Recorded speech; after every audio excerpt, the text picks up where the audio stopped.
Hey guys, this is Juan with the Cine-Men Movie Podcast. Letting you know that this episode is brought to you by San Marcos Mexican Restaurants, located right here at 2301 Southwest 59th Street in Oklahoma City, Oklahoma.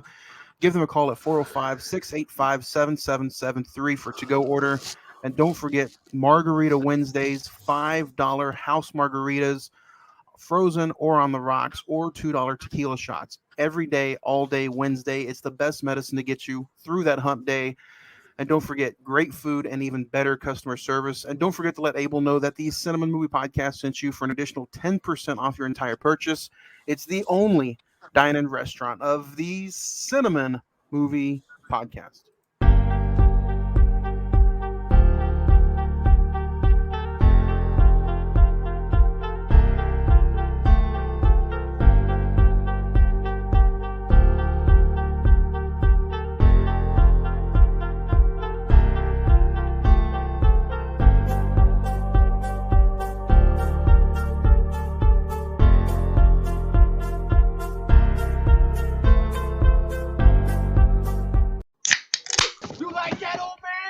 A piece of me? Do I feel lucky?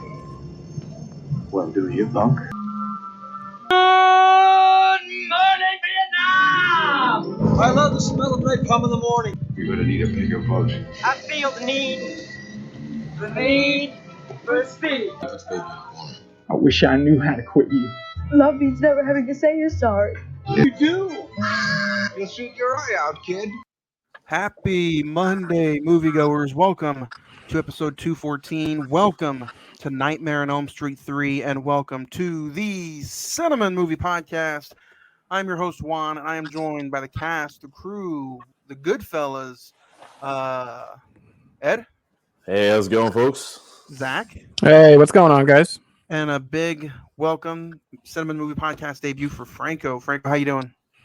What's up? I'm doing good, man. Good. Everybody have a fabulous weekend, good week? Been good. Yeah. So far. As always. Ed, did you have a good 49-0 weekend? He refuses to comment. But no, I'm excited to be here. We're finally talking another Nightmare on Elm Street movie. It's been a few years since we've talked about one. But I'm super excited to get that back into everybody's plate, if you will. But Zach, what about you? Did you have a good weekend? I did. Got some things done, watched a couple things. We'll talk about it here soon. Franco, you've had a busy week, I'm sure, but what about your weekend? Did you have a good weekend? It was a good weekend. I had the past couple of days off, my daughter's second birthday party, and I did a lot of videos for YouTube. Nice. A lot of videos for YouTube. For those of you who may not have known, we are live on this channel from 6 to 8 p.m. on Imswa Productions YouTube channel, which is also available to watch anytime on demand afterwards.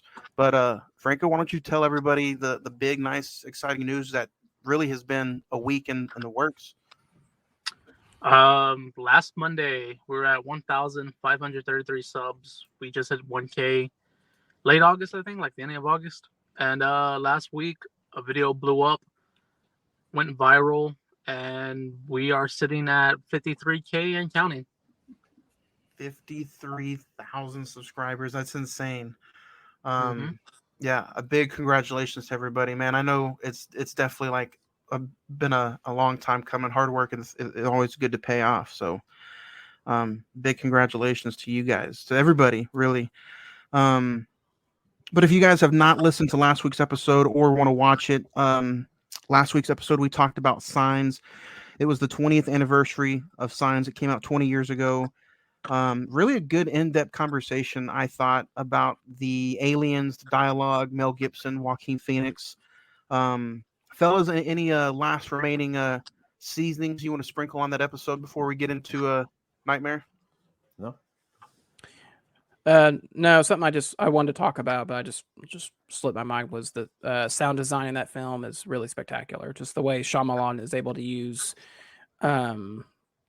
just like the scene where it's a scene outside at night, and you hear the crickets just go one by one until it's just completely silence.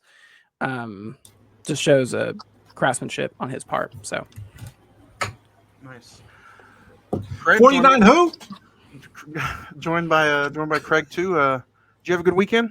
I did, Yeah, except for like 3 hours. yeah. Everything else is good though. It's okay. But if you guys want to find last week's episode, it's available to listen to wherever you listen to podcasts at. Spotify, Anchor, Podbean, iHeartRadio, Amazon Music, Deezer, and of course, thanks to the Prescribed Films Network, you can find us on www.prescribedfilms.com. Social media, we're always giving away some kind of digital copies or codes. So go check us out on the social media. It's facebook.com/the Cinnamon Movie Podcast. The Instagram is all one word, the Cinnamon Movie Podcast. Twitter at Cinnamon405. And then the easiest and fastest way to probably get a hold of us is just the email. Send us a quick email, cinemen921@gmail.com. And we'll be able to dig into some emails today, and we'll read at the end of every episode like we normally do. So yeah, Craig, we're all good to go though, right? We're ready for some getting ready to hop into some movie news and check into Zach. You got some stuff you want to talk about Rodeo Cinema, so Yep. go for it.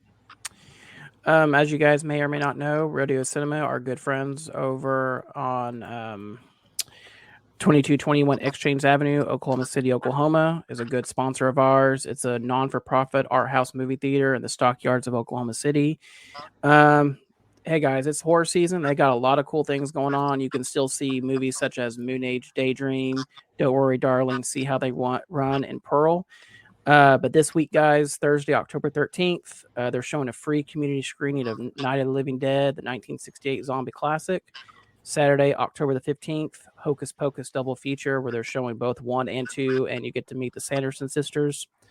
And this Sunday, October 16th, Silent Sunday is the Phantom of the Opera from 1925. And much, much more is going on this month, including screenings of Jennifer's Body and on Halloween, the classic Halloween night from 1978. So go check them out, Rodeo Cinema, and tell them that the Cinnamon Movie Podcast sent you. Nice. I didn't tell you guys this, but they're asking us to come dress up as the Sanderson sisters, so that's what we're doing next weekend. I got a question. So the Sanderson sisters, is that like the 3 main witches? Yeah. And they're all like Sarah Jessica Parker is going to be there. No. I'm sure it's going to be like somebody dressing or up. whatever. But it's going to be Edward. Edward's going to be one of them. But no, let's talk about some movie news. Okay, tell me if you hear this.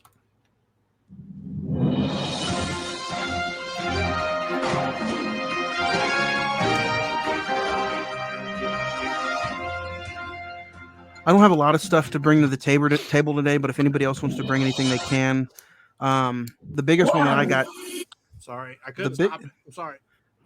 He's just so excited. The biggest one that I wanted to bring to the table is Ezra Miller is back for reshoots. Warner Brothers is not getting rid of him, and the movie's continuing. It's going to go in theaters as planned, but he's coming back, and he's going to be a part of the actual, release and probably the actual red carpet party and premiere. There was some stuff a few months ago. I brought this up that he would be welcomed back with open arms if he took his classes and did what he needed to do and opened up with an apology. I personally haven't seen if he's done that yet, but what do you guys think?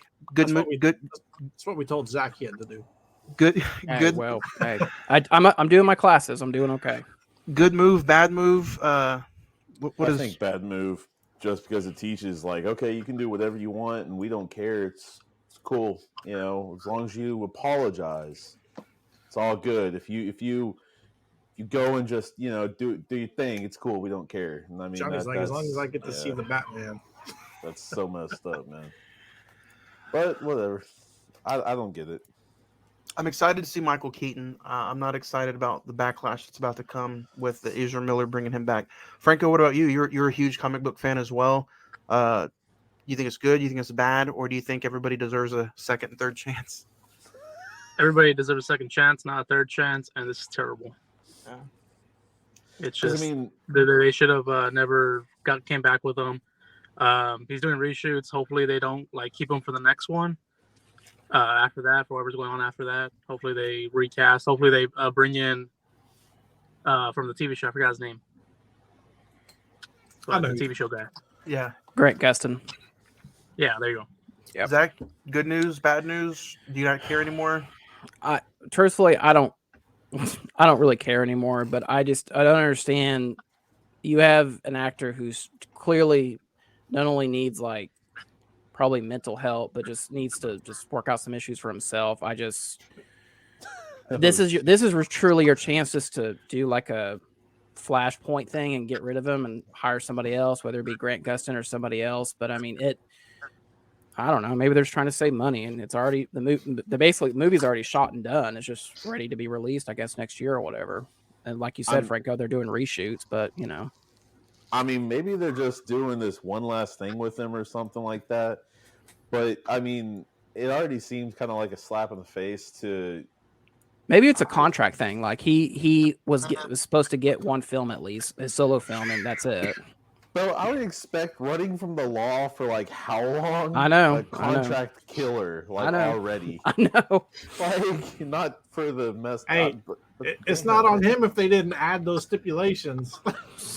I get it, but I don't know, man. That's just such a. I don't know. It's like in the fine print, you got to put can't be running from police, can't be a wanted fugitive. Don't break major crime. He was just testing out his flash skills. Oh my god! No, he wasn't fast enough. Apparently, the good news about this whole DC thing is, there are rumors that Henry Cavill has inked his name in some multi-film contracts, thanks to Dwayne Johnson, providing some huge pushback for his new DC movie, which comes out in a few weeks. Or next week, actually. Henry Cavill is back not only just for a Black Adam scene, supposedly, but he's also back for multiple movies. I'm, for one, is super, super happy. I think he's been the best Superman we've ever seen, and I'm excited to see what they can do with him with that cape back on. Anybody else? Agree. Yeah. I mean, it would have been nice to save that as a big surprise for Black Adam, but we can't do that anymore. I know. Unless anybody else has to bring anything, the only thing I have is some more HBO News Max is that The Barbarian is coming to HBO Max October 25th, right in time for Halloween. Damn, what happened to HBO Max like dissolving?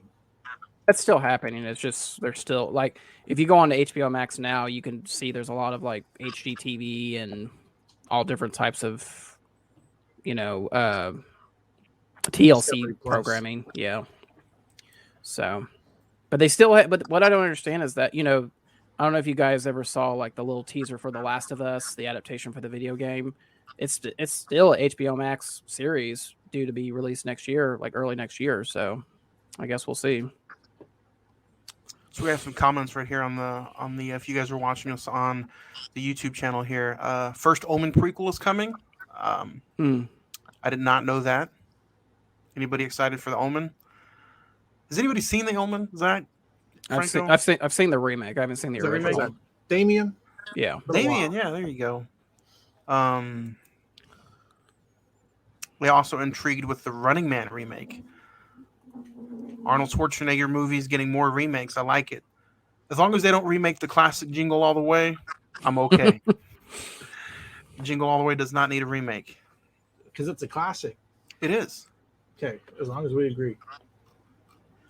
So Ed does not approve, so he's not in the mood, man. He's not in the mood. Recent watches, Franco. Well, this is your first time going with us, so we'll start with you. Do you have anything that you've recently checked out or want to recommend to anybody watching or listening out there? Not within the past week. I saw the half of Dream Warriors, but I guess Dahmer. I talked about it last week, I think, or the week prior, and it's a interesting show. Not for the squeamish or anything, but I enjoyed it from beginning to end. And I've seen a whole bunch of wrestling. What was the one we just reviewed? Armageddon 08. Don't watch that. I don't recommend that. That one was a sleeper. Some of those Armageddon pay-per-views are like really hit or miss. I've noticed even lately, like some of the the pay-per-views that come out like in December. They're like, it's the very last one of the year, right before the Rumble. Let's make it the worst show possible. Let's save all the surprises. I saw Extreme Rules this past Sunday as well. That one was awesome. It was check awesome. That out. They enjoy wrestling. It was awesome. You know, I don't know. We talk about it. It's a little spoiler alert if you haven't had 2 days to be on Twitter. You know, the whole Bray Wyatt surprise I thought was done phenomenally well. What Triple H has done in 3 months compared to what they've done the past 6 months before, it's completely different. Yeah, that's the first time I've been excited for a show in a long, long time. I made my dad watch SmackDown on Friday. Oh yeah, yeah. They came over for dinner, and during halftime of one of the games, I was like, "Let's put on some SmackDown." So it's definitely more enjoyable than it has been. So yeah. What else did you check out? What did you think of Dahmer? If you had to give Dahmer like a rating, Franco, of like 1 out of 10, what would you probably give Dahmer? Probably a 9. It was really good. I thought my wife's into all that serial killer stuff and everything, and we saw I think so. We saw the Ted Bundy one with Zac Efron, and I forget what the hell it's called. It's called like Extra Vile. Extremely Evil, something like that. Yeah, Wicked, Vile, something like that. I was like, they should have called this Dahmer series that, because this Dahmer series was way worse than that movie. What's cool about the Dahmer series Monster is that I think they got 90 to 95% accurate on a lot of different things there, down to even like predominantly how he died. I mean, even some of the exact victims, like Anthony Hughes, for that matter, the deaf man, he had a little bit of a relationship with that guy. That's why a full episode was like hit on that. Glenda Campbell, the neighbor who kept smelling the smell and calling and all that wasn't accurate, just because she was like across the street in a whole different apartment building. So, I mean, little things like that, but apparently another neighbor who actually was like that did call in. But little things like that is really cool that they got right, and then they dramatized and different stuff like that. But yeah, it's if you go and watch that and then watch tapes or watch how some of the interviews went with the real Jeffrey Dahmer, and then go and watch how Evan Peters was talking, it's incredibly scary how accurate he got. It really is. I agree. Yeah, I just got to finish it a few days ago, and I would give the whole series an 8. I thought it was phenomenal. Jeffrey Evan Peters was great. Was phenomenal. Made me want to think twice about eating steak again. Of course. You mean pork chops? Yeah. But yeah, I thought it was phenomenal. So, Zach, what about you? Do you have anything you want to recommend anybody? Not a lot got to watch this weekend.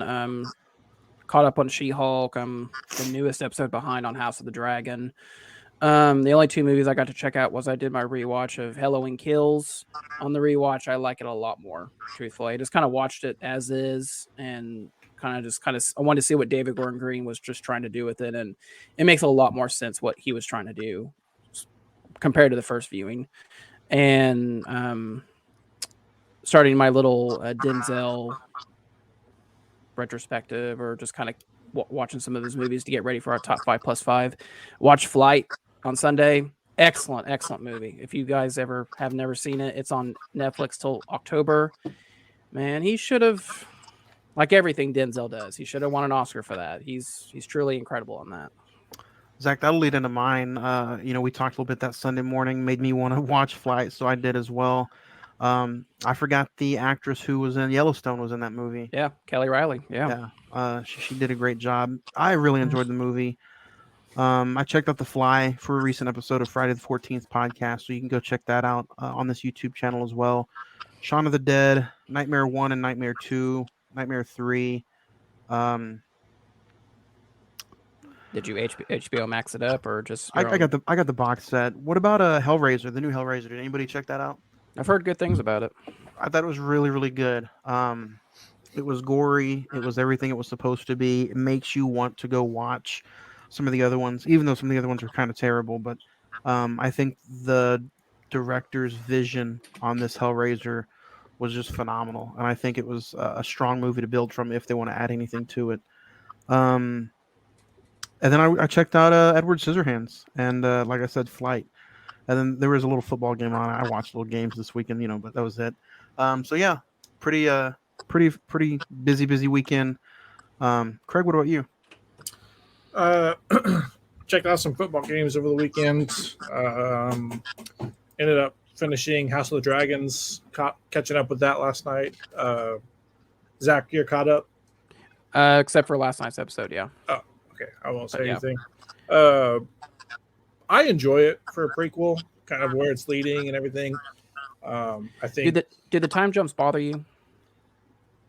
Like for the first 5 minutes, but then once I kind of realized like where we're at and who everybody is and what the path is, I'm fine with it. Yeah. Because I think it would have got boring if they stuck with the original cast. I feel like the time jumps kind of keeps everything a little fresher, and you can have more storylines and plots. Yeah. Watched Nightmare on Elm Street 1, 2, and 3, and what else? I saw the Mario teaser trailer. The memes that stemmed from that are awesome, and I think that's it. I haven't talked to you in a while. Have you been watching Andor on Disney Plus? Dude, Andor was one of them that I was super stoked for. And I just haven't watched any Disney related TV show. I'm burnt out. Oh, you haven't watched it. I haven't watched You just haven't watched it. Oh, okay. I haven't watched Andor. I haven't watched anything. Hocus Pocus 2, nothing like that. Andor is really, really slow. I watched the first 2 episodes, and it just kind of feels pointless because Rogue One is so good. You know the ending to Rogue One, so why even try to touch Andor? Yeah. So it just feels pointless to me. Yeah. Yeah. I'm just, at this point, I'm burnt out, man. Like, I don't know, just burnt out. I get it. Edward, what about you? You have anything you want to recommend before we get on to some other stuff? Right now, I didn't get actually a lot. I've been lost on She-Hulk for at least 3 weeks now. House of the Dragon. The time jumps. The last episode I watched. Other than that, I mean, Nightmare on Elm Street 3, Dream Warriors, of course, like we're doing today. There's that. I've been playing Link's Awakening a lot right now, trying to get through that game. Really, that's the main thing I've been doing, to be honest. So, yeah. But yeah, Dream Warriors, go check that out. I mean, honestly, if that's part of, one of the ones you haven't checked out, I would definitely rank that among one of the ones you should have already done. So, yeah. Franco, out of curiosity, have you seen Smile yet? It was #1 at the box office again this weekend. I have not. I did like the marketing scheme for them, though. Yeah. It looks like they haven't shown a lot, but there's some kind of freaky twist to it that, they're trying to keep it a surprise. Yeah, I wouldn't be opposed to just somebody telling me. I'm not saying the movie could be bad. It's just like I literally have no idea what it's about, and I'm just really interested. Yeah. And I don't know if I'm able to go see it anytime soon. Well, Craig loves his electronics. Craig, why don't you go ahead and let us know some stuff about CDR? My electrics. Your electrics. CDR Electronics serves the OKC metro area with the best value for your electronics. Located at 1604 West I-240 Service Road in Oklahoma City, Oklahoma, they pay the most for all of your electronics. Want to go check out the new FIFA game? They got it. Want to go check out Madden or 2K that came out the last couple months? They got it. Need any accessories to beat your friends in those games? They got it. So go check them out. And, tell them to send a movie podcast at you. So Zach now is going to start his new segment. Go ahead and let everybody know, Zach, exactly what this box office rewind is. Yeah, so if you hadn't listened to the science episode, basically it's just a new segment I kind of created, just going through what were some of the top films of that year that we're going to be talking about. Last year was 2002. This year with Dream Warriors was 1987. I'm just going to run through the top 10 films of that year. Just start from 10 to 1. Number 10 was the first Predator. Number 9 was Witches of Eastwick. I don't know what that is. Number 8 was Lethal Weapon. Number 7 was Stakeout. Number 6, The Secret of My Success. Number 5, 3 Men and a Baby. Number 4, The Untouchables. Number 3, Fatal Attraction. Number 2, Platoon, which I think was the best picture of that year. And number 1 was Beverly Hills Cops 2. Nightmare on Elm Street 3, Dream Warriors was number 20. Full Metal Jacket was 19. Dirty Dancing was 16. RoboCop was 14. And La Bamba was number 12. So those were some of the big films of 1987. Nice. And if you guys are on this YouTube channel, don't forget Friday the 14th podcast. This Wednesday, October the 12th, we're talking Texas Chainsaw Massacre Next Generations. It's UHD is underrated horror discoveries. A lot of people don't like Next Generation with Matthew McConaughey in it, but I'm a huge Matthew McConaughey fan for certain reasons, and I think it's going to be a fun conversation. It's Matthew and Renee Zellweger, right? Yeah, Renee Zellweger. So me and Nick are going to talk about Next Generation this Wednesday, 8 p.m. On Friday the 14th, UHD. So should be a fun conversation. And I haven't seen Texas Chainsaw Massacre Next Generation in a while, so it's technically the 4th installment of the first, 4 films of the franchise. So it's always fun to talk Texas Chainsaw Massacre. So join us this Wednesday, 8 p.m. for that. But Ed gets thirsty, guys, and when Ed gets thirsty, stay away, because if he don't have anything to suck down, he can get pretty mean. So, man, it's true. All right, so Oklahoma City has a little secret called OKC Soda Craft Company, born and raised in Oklahoma City for that matter. They only use pure cane sugar and natural flavors and colors to create a unique soda experience. OKC Soda uses reverse osmosis filtered water and light carbonation for an optimal, refreshing taste that doesn't leave a heavy syrup feeling like the other guys. They have different flavors that are kind of unique to them, like strawberry milkshake, cherry limeade, blueberry acai, root beer, orange cream, lemon lime. They got plenty of them. You take your pick. I guarantee you will not be disappointed. Man, they're just an all-around great company that comes out with great stuff. You can find it at your local Crest, your local Homelands, your Pro Foods. So I mean, they're all over. Local company, support local, man. That's the big thing right here. Support local. Simple as that. You want answers? I think I'm entitled. You want answers? I want the truth. You can't handle the truth. Zach has some truth facts about Nightmare on Elm Street 3 that we may not have known. Zach, take it away. I don't know how I feel about going after Tom Cruise and Jack Nicholson. It's a high bar to hit. That's what Demi Moore said. Oh. All right, so number 1, the Freddy glove that was actually stolen from the set of this film was found in another movie.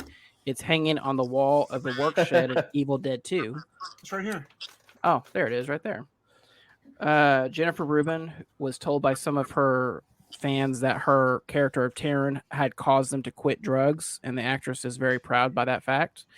Wes Craven had nothing to do with the first sequel, as he didn't believe that Elm Street was capable of spinning a whole franchise.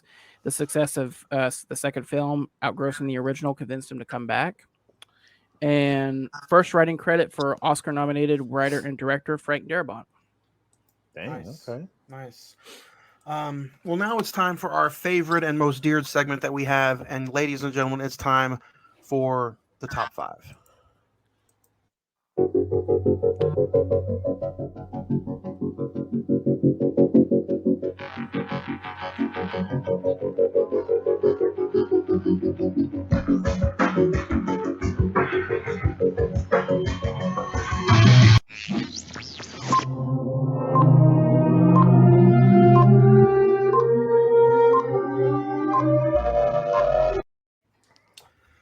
All right, this week we are talking our top 5 Freddy kills in any of the movies, any of the franchises. That includes Freddy versus Jason.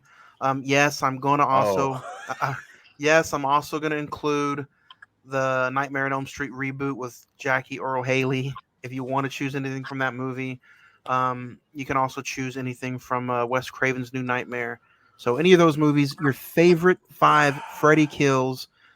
Before we get started, does anybody have any honorable mentions? No, but I did do Just from Dream Warriors. No, that's fine. That's fine. good. No, No, they're technically Freddy kills.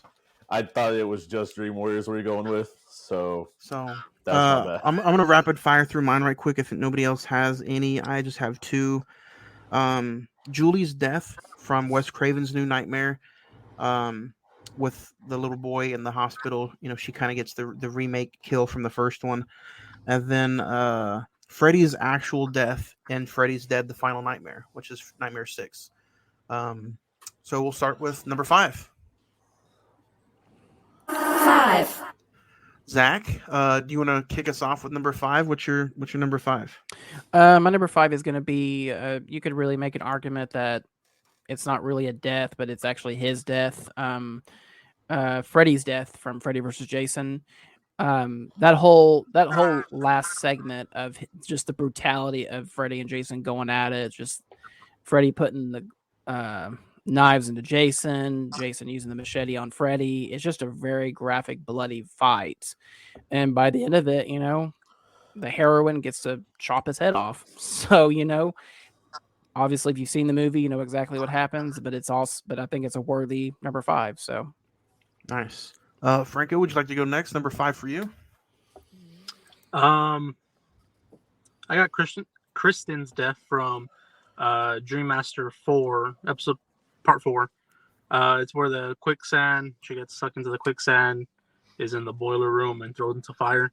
I think it's a good number 5 because we get the meme of Freddy wearing the sunglasses. So that was good, number 5. Yeah, man, I forgot about that meme. But yeah, good number 5. My number 5 is going to be from Nightmare 4. Joey's death. He's the mute kid in part 3. He gets his in part 4. He's the one who gets trapped in the waterbed, and I think it was just a fun sequence. When Freddy gets you and you're actually in your bed, but this time he traps you and drowns you in your own waterbed. So I thought that was pretty unique. And a lot of his deaths, even though some of them might be cheesy, they're all just unique and different. So that's my number 5, Joey's death from Nightmare 4. Ed, you want to go? Number 5, I'm going to go ahead. And like I said, most of these I've pulled just from Dream Warriors. Number 5, I'm going to go ahead and go with Nancy's death. Mainly because, not that it was gruesome or really just whatever, but you're killing off the original girl. That's like killing off Laurie Strode in Halloween 2. It's a big impact on the series. So, I mean, maybe not huge, but still, that's the original girl. So simple as that. Nice. Craig, you want to finish us off? Number 5? Yeah, mine's going to be the No Strings Attached death from Dream Warriors. He's ripping out all of his tendons and basically making him walk like a puppet off a ledge to his death. So it's kind of cheesy that you see him overhead like a puppet, but the concept was cool. So that's my number 5. 4. Number 4, Zach, do you want to go? Number 4 is going to be Taryn's death from the movie we're talking about today. We'll get into it. We'll talk about it, but I think it's just ironic that her not failure, but her dependence, I guess you could say, in life is ultimately what takes her out, and it's kind of a cheesy death in a way, just the way Freddy does his thing, but it's just kind of it's basically an overdose, ultimately what it is. So that'd be number 4 for me. Nice. Franco, number 4 for you. Number 4 for me is your number 5, Juan. The Joey waterbed scene. Yep. He gets distracted by the woman, wants to help her, and he ends up getting taken by Freddy in it. I love the line, the cheesy line. He ends it with, "How's that for a wet dream?" So many puns. Yeah, and that's what I enjoy a lot about some of these, especially the movie. But we'll get into it. Number 4 for me is going to be Grady's death, from Nightmare on Elm Street Part 2. Um, and Part 2 is a little different. Jesse is kind of possessed with Freddy, and Freddy breaks out of Jesse, and Jesse kind of kills his friend Grady. It's a little disturbing view, but I think number 2 gets a lot of flack as maybe one of the worst in the entire franchise. But there are some pretty cool and unique deaths in Part 2, and Grady's death made my top, so I had to throw some love to Part 2. Grady's death, Nightmare on Elm Street Part 2, Freddy's Revenge. So, Ed, number 4 for you. Number 4 for me, I'm going to go with Freddy's death in Dream Warriors.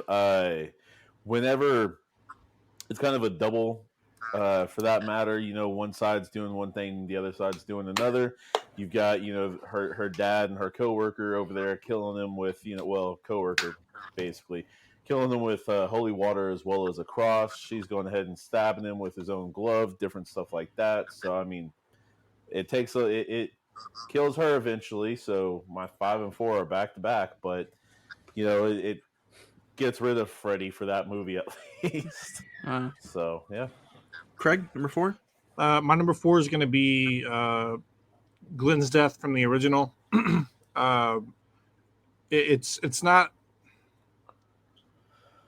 visually, you don't see the kill, but the blood coming out of the bed, with it being the original, it's just kind of like, holy shit. And it's I don't know, just when you see it, it's shocking, just kind of seeing the blood spew out of the bed like that. But we all know the body doesn't hold that much blood. So I was about to say that's 7 pints, man. Yeah, so that's kind of why it was lower on my list, but it's still cool nonetheless. 3. Number 3. Zach, what's your number 3? Number 3 is going to be Philip's death from Dream Warriors.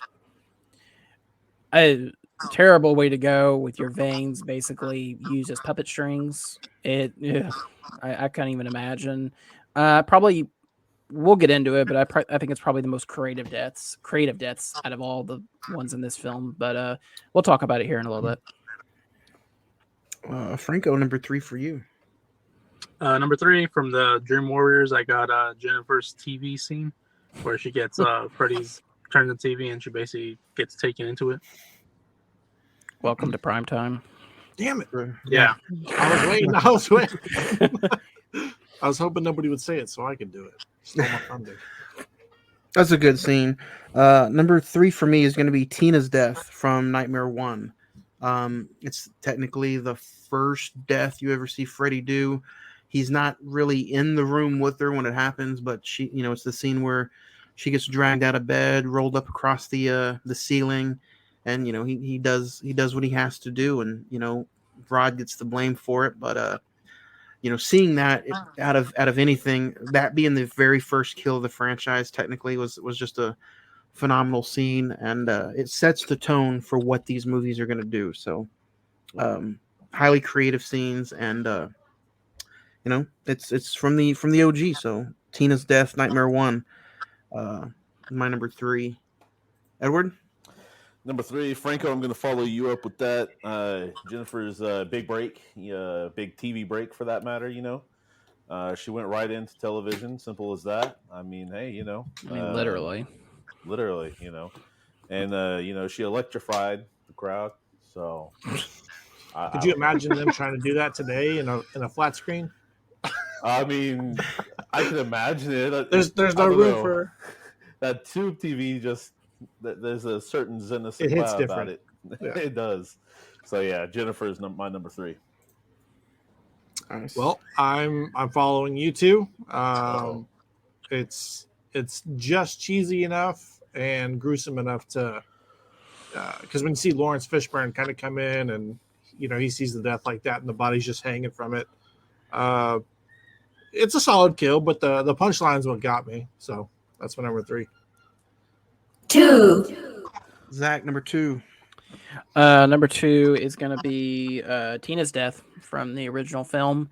Most people kind of forget how much of a brutal kill that really is. I mean, she first gets levitated off the bed, and then she gets like literally thrown violently across the room, all over the room, and to the point where I think he like she gets the Freddy glove across the chest or something like that, and then like slams down hard on the bed.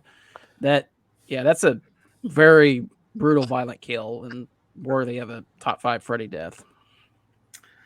Number 2 for Franco. I got from the original Glenn's death, the bed. You get stuck into it. It's a really good sight to see with the blood. How y'all said. Oh, it's good. Johnny Depp unfortunately got his. It's before they knew who he was going to be that famous. They probably would have kept him for the next 3. Yeah. Number 2 for me is different, but it's unique. And it just stuck in my mind. But Carlos's death in Nightmare 6, Freddy's Dead, The Final Nightmare. He dies. He's a deaf kid, and he uses, I don't know if anybody's seen the movie, but he uses a hearing aid. And Freddy uses the hearing aid. He turns it all the way up. He drops pins, then he drops whatever he can, and Carlos's head just explodes because so much. Frequency, though. Yeah. And it's unique. He starts out with the nails on the chalkboard, and then it goes louder and louder. So it's a unique death. It's fun, and it's always stuck with me. So number 2 for me is Carlos's death from Freddy's Dead, The Final Nightmare, Nightmare Part 6. Edward. Number 2 for me, I'm going to go ahead and hit Philip. I mean, I'm surprised, back in 1987, they didn't use Master of Puppets for this scene. That would have been perfect, Probably too much money. But probably at the time, especially Metallica being huge or starting to get huge right then. But yeah, man, I mean, ligaments, tendons, just he's just, that's makes your arms hurt. So yeah, Philip. Sorry about you, man. Craig, number 2. It's funny that we're not going to have any of the super cheesy ones, even though they're like super funny. Mine's going to be my number 2 is going to be the Spinning Room Revisited from Wes Craven's New Nightmare. Just kind of an homage to the original first killing, but definitely a lot more visually pleasing, since it's kind of they saw where horror's been, so they kind of took it to another level. And Dylan can see Freddy in that movie, so it's fun. It's fun to see Freddy on the roof with her, or on the ceiling with her, chopping her up. It's just when you see it, you're like, oh damn, that's from the first one. That's an homage. So it's not only is it nostalgic, but it's also, like you said, pleasing. So that's my number 2. 1. Number 1, Zach. Number 1 is the kill that I always associate with these films. It's Johnny Depp's death in the original, Glenn getting sucked into the bed and basically the bed spewing out his blood in very graphic fashion, basically. It's always the kill that, like, when I think of Nightmare on Elm Street, that's the one that I always go to. I think it is very iconic, and I think probably if you saw that back in the day when that movie originally came out, you'd be like, yeah, I don't know if I want to stick around for the rest of this movie. So, number 1 is Glenn's death. Franco, number 1 for you. My number 1 is actually my favorite of all. The Puppet Master from Dream Warriors. It's just looks incredible how they did it, and then I love the. I think Craig said it was cheesy, but how he's standing over the building as the master and everything, like it just looked incredible. Nice. That is a fun scene. I had a hard time with mine, but number 1 for me is going to be when Wes Craven. No, I'm just teasing. That's bad taste. Number 1 for me is going to be Johnny Depp's scene from the first one. The blood spewing out. The dad, them putting the bucket up underneath, and the dad just holding his mouth like it's too much. And It's just phenomenal. You know, Freddie. The only thing you do see is Freddie just grabbing that nice Johnny Depp waist and bringing him down underneath the covers with him. So how old was he in this movie? He was pretty young. I think he was like 23, 22, 23. Okay. Right after. You're about to get caught in 4K. I'm just saying. Yeah. You know, he did. I think he did this right in the middle of while he was filming 23 Jump Street, the TV series. So 21. Yeah. So young Johnny Depp, Freddie just got him. So number one for me is that scene. Edward, number one for you. Number one for me, I'm following you and Zach, man. I agree with Craig, man. If you could have looked 20 years in the future and been like, man, this is going to be one of the most like successful actors that we have on any of these sets, we should have kept him, you know. But I mean, hey, you know, you got to start somewhere, somehow. So, but on the flip side, it kind of adds to it because when you go back to watch it, and you're not like, you know, maybe it's a first time watch for somebody younger. Yeah, you're like, oh shit, that's Johnny Depp, and you're not expecting them to kill him off that soon. So it's kind of cool that now we see him for who he is, and he's able to go that soon in the movie. Oh no, 100% agree. But he survived. He survived an hour into the movie, almost an hour and 5 minutes, I think. Yeah, he survived a good chunk of it. Hey, he survived Amber Heard. That guy can survive anything. Hey, listen. But the only thing is it was like I didn't know the body could hold 50 gallons of blood. You know, literally. Edward, it's a movie. Edward, just calm down.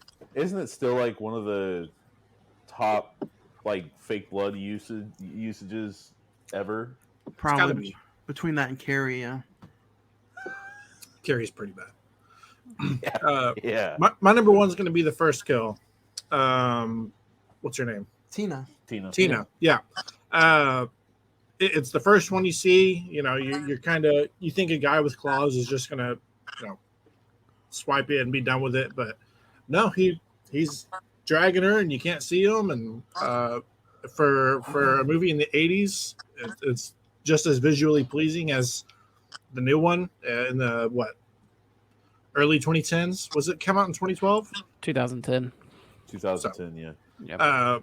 But you know, you're not really expecting or knowing what's going to happen at that point, and just kind of she gets it. So, and you know, I think we all had that somewhere on our list. We don't even talk about just the visual scene of her in the body bag when she's haunting, and Freddy's using that to haunt. You know, Nancy. Heather's Nancy in the movie. You know, that's even that right there is just a visually disturbing scene so many years later. Yeah. So that's a good top 5. If anybody out there again wants to send us in your top 5s, send us in your top 5 Freddy kills. CINEMEN921 at gmail.com, and we'll read them at the end of next week's episode. But if talking about all those kills got you hungry, go ahead and give Red and Blues Pizza a call at 405-602-2838. They deliver with Uber Eats. So check them out, or you can visit them here locally, 4500 South May Avenue, right here in Oklahoma City, Oklahoma. They're open 7 days a week. Red and Blues Pizza. If pizza's not your thing, then they have burgers, they have wings, sandwiches, gyros, anything you want to get that hunger gone away. Go check them out.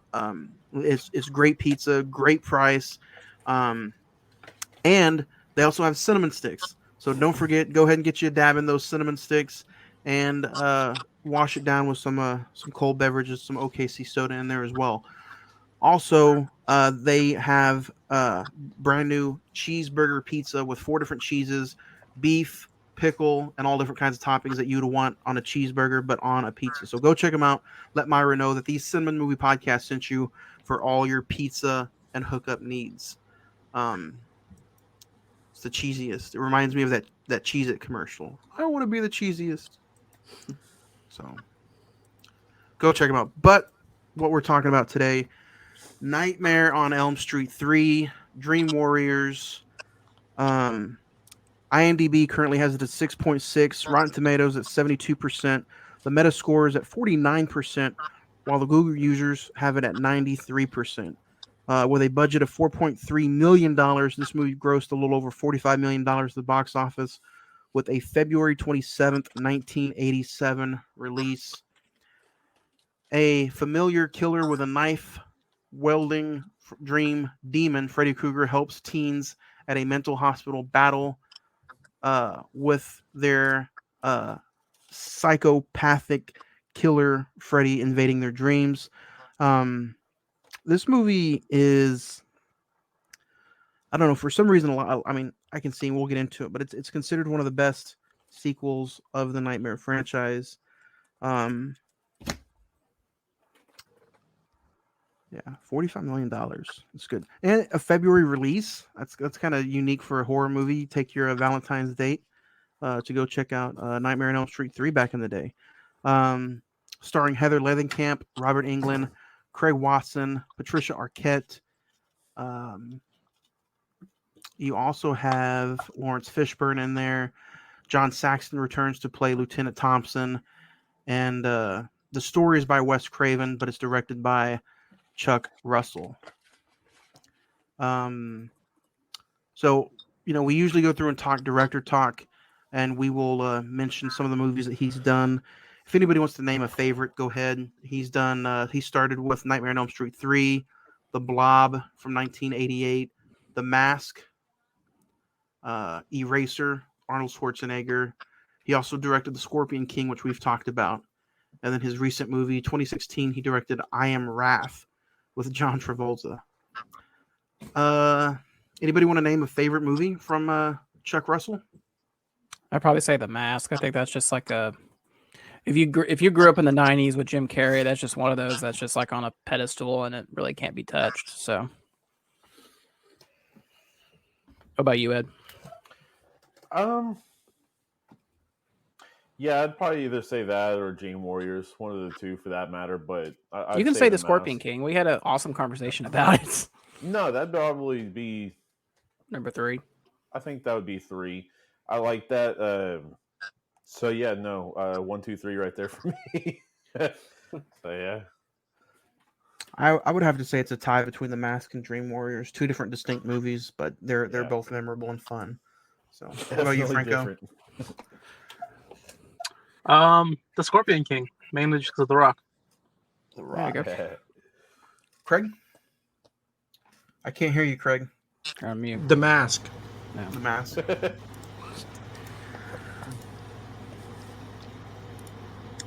All right, so we'll start with Zach. This is the first. Is this a first-time watch for you? Do you remember the first time you've seen this movie? Or okay, so no. First-time watch. What was your thoughts after the film? Like I said, first-time watch for me. I've only, to be truth with you guys, I've only seen the original. Now this one, New Nightmare, Freddy vs. Jason, and the 2010 remake. Anytime Johnny says we're going to do another sequel in one of these horror franchises, I'm just like, oh Jesus, here we go. Because the horror of Season of the Witch just PTSD for me, man. But oh no. No, I gotta admit, I was really surprised by this. I was really entertained, and I thought it was a worthy sequel to the original. So, Craig, what about you? Is this a first time watch for you? No, I watched it. Time's flown, so it was probably 2 years ago. But yeah, I mean, I think I feel the same as I did then. So yeah, we'll talk about it. Edward, what about you? First time watch compared to now? My first time watch had to be with you on this 20 years ago or so. Yeah. You just age yourself, Ed. Might have been on VHS, to be honest. Was on VHS. Probably. But either way, I thought the music was really cool. Still think it's really cool to this day. I think this is Dawkins' top song. But I mean, other than that, this has always been one that I kind of throw around here and there. So yeah, definitely didn't change much in perspective. Just kind of, I don't know. Yeah, we'll talk about it though. We talked about a few things the other day. We did. So we'll get into it. Mr. Franco, though, man, I know you're a super busy guy. I want to say thanks for joining us for the first half of this episode, man.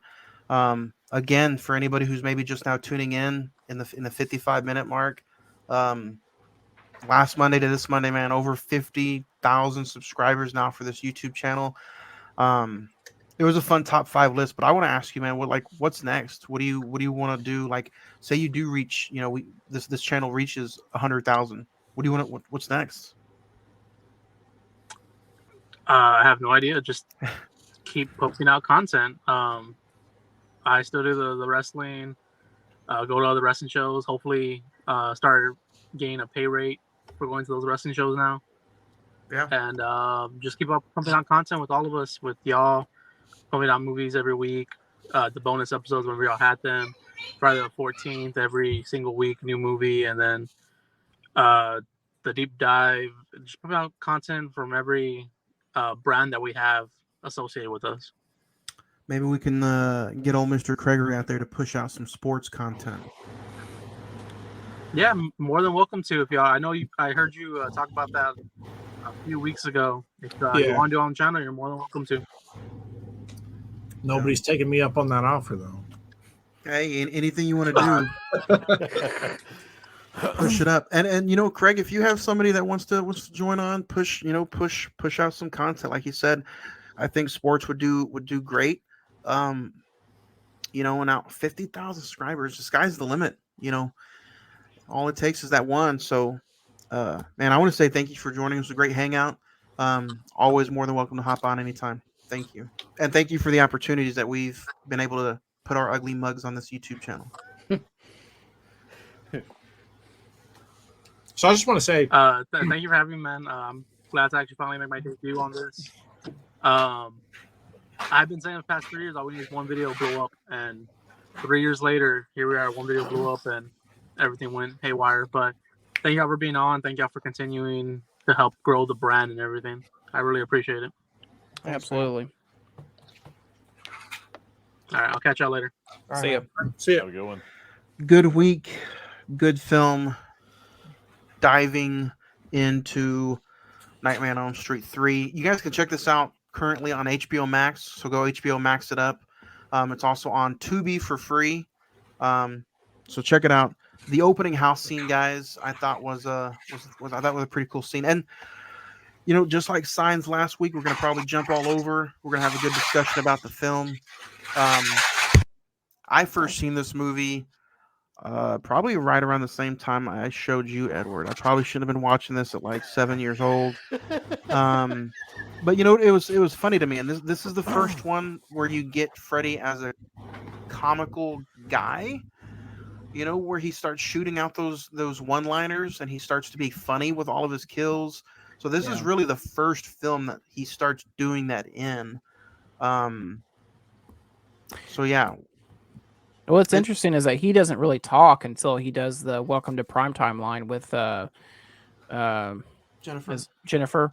And so, that kind of just sets up that establishes as like comical stand-up Freddy from that point forward. So,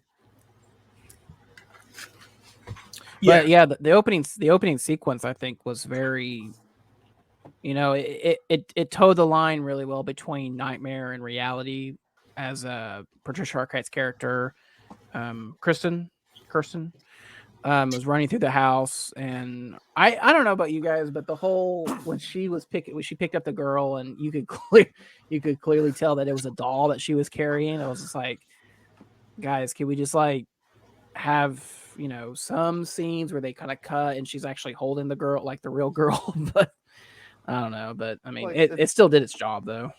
Transition wouldn't have been that hard. Yeah. What do you guys think about the once you as the audience member and Kirsten thinks that the dream is over, she goes in the bathroom and we get the Freddy nail knobs, I guess you could say, that cut her, and it sets up the idea that her mom walks in and it looks like she's trying to cut herself. I enjoy the whole concept of Freddy making it look like all these kids are trying to commit suicide, and I think Yeah. the idea of them putting him in a mental hospital and haunting kids who already have trouble, who already are troubled kids, but now it makes it look like he's not the antagonist. They are, like, they're hurting themselves. And I like how you get a quick introduction to all the kids. Max, played by Lawrence Fishburne, meeting Kristen, and then shortly after Kristen gets, admitted, you see Nancy come in, and a lot of people talk about part one and part two, but to a lot of just the true Freddy fans, like, part three is the direct sequel to the original, and that's exactly what this feels like. And Craig, you mentioned it in your recent watches. You watched 1, 2, and 3. They to me, part 3 just flies by. It does. Yeah, it flies by a lot faster than definitely 2. Sorry, can you hear that? Yeah, just a little bit. Sorry. It flies by a lot faster than 2. But 1, I think with 1 being so nostalgic, it could be, you don't really have a sense of time when you watch it, just because it is so good when you're watching it. There's nothing that really is unwatchable in the first one. It's just kind of enjoyable since it is so nostalgic. Yeah. So, but this one definitely flies by. I've never seen 2. I've heard, like you said, Johnny, I think I can't personally attest to this, but I've heard 2 is like the worst out of the franchise. Does anything come up? I know, from what I understand, nothing really comes up from 2 throughout I know in this film and for the rest of the franchise. No. What was the Halloween movie you said you didn't like? The Season of the Witch. Is that the Season of the Witch? Kind of, because it's Freddy taking over somebody. Like, Freddy is still in it, but he's just taking over people and kind of or he takes over one person and kind of has him do everything. Mm-hmm. And so in like Season of the Witch, it's kind of one person who's not doing it. He's doing it. They're doing everything. Yeah. So. To me, part 5 was always the one that was just kind of like, why am I watching this? It's more of a, Which one was 5? Part 5 is Dream Child, where the woman is technically, she has Freddy's baby, and it's not like, it's like, why? Like, we don't need it. I also think it's the one, it's either 4 or 5 where he's eating the pizza and the souls of the kids that he's killed in the past are the sausages. So he's eating. Yeah, it's a little out there. 4 and 5 to me. Cheesy. Yeah, 4 and 5 to me are really, really cheesy. Which one was it? Cheesy. Which one was it that had the video game death, where the characters fall into the video game? That's part 6. And was it 6? Freddy's there with the controller and he's playing. Yeah. It's the glove. And he's like, yeah. Part 6. Yeah. That was one of the deaths I was referring to earlier when I said nobody's going to do the bad ones. Yeah. Yeah, there are some bad ones. Maybe next time we do a Freddy movie that we could do our top 5 cheesiest deaths. Or just next time, like, we do like a horror flick, we do like worst deaths in horror films or something like that. Oh yeah. Let's do a bad movie, This is the first movie out of the franchise where you start getting Freddy's mom's name thrown in there, and her background and his background gets extended. Like in the first and the second one, you get his background: child murderer, killed kids, worked at a meal or a production, a mill. Yeah. So in this one is the first time you get introduced to Amanda Kruger, which was, I think they said she was like technically raped by 500 people, left in a room to die, and she gave birth to Freddy Krueger. So this is what do you guys think, being introduced to that for the first time and hearing the nun story and, seeing the end goal? I think it just kind of makes it that much more unsettling, and it kind of makes sense that Freddy, he was kind of mocked and burned and tortured for what he did, and it just kind of comes full circle. You know what I mean?